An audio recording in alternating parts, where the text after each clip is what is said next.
Hey, what's up guys? Welcome back to Copper Top Productions. In this week's video, we're going to jump in and put the rear windscreen back in my R32. But before we do that, we have to jump in and paint the rear windscreen sill. So here's what that looked like.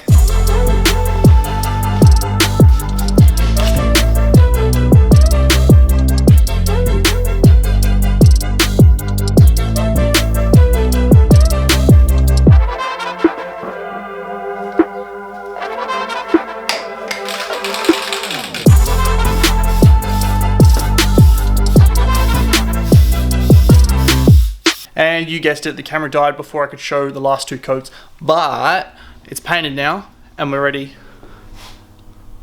to do the fun part, which is taking off the masking and having a look at it, which is exactly what I did in the last video.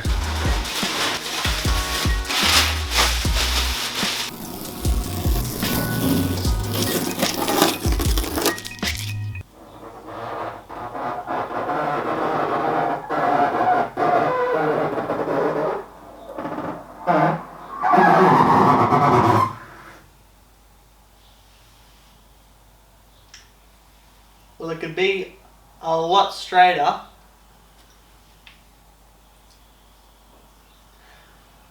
but it's done now. And I don't feel like doing it again. Like, it's not the worst. It's honestly, like, in comparison to the rest of the car,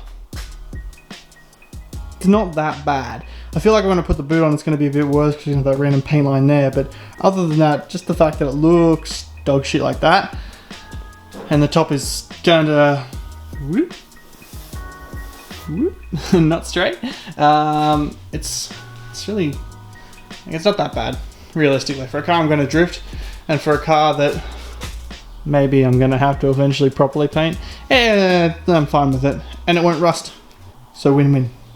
So to actually install the windscreen, we're going to need a couple of things, including this, which is like a silicone but for windscreens.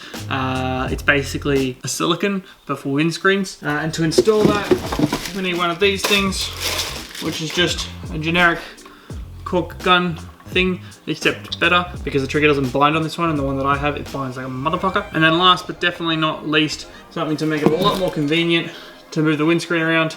This is like a suction cup thingy, and means you can move the windscreen. This would have been great for when I was putting this piece of steel up. That thing was heavy as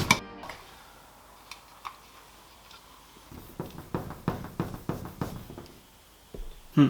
So yep, that's mostly it, other than a razor blade to go over the old windscreen to scrape all the old stuff off of it, which I'm gonna do now.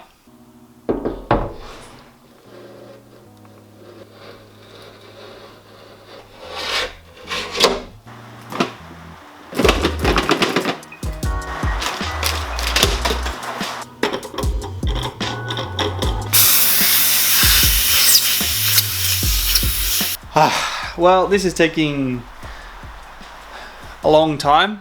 It's getting it off slowly, but there's like, I've been cleaning this shit up for ages. There's like sections of it's where it's working, and then other sections where it's just not. It's also, I mean, the heating strip was completely stuffed anyway, but if it wasn't before, it definitely is now. And it's just a really tedious process. It's an absolute pain in the ass, and I definitely am not going to be able to get this done in time to be able to put the windscreen in tonight, which means you guys get to tune in next week to watch another video on installing the windscreen. How good is that? This is actually just going to take me hours. So, that's it for this week's video. I hope you have enjoyed. Made a bit of progress, obviously, and I mean, this is ready to go in. It's just a matter of getting the tint off, so I'll do that through the week, and next weekend we'll put it in.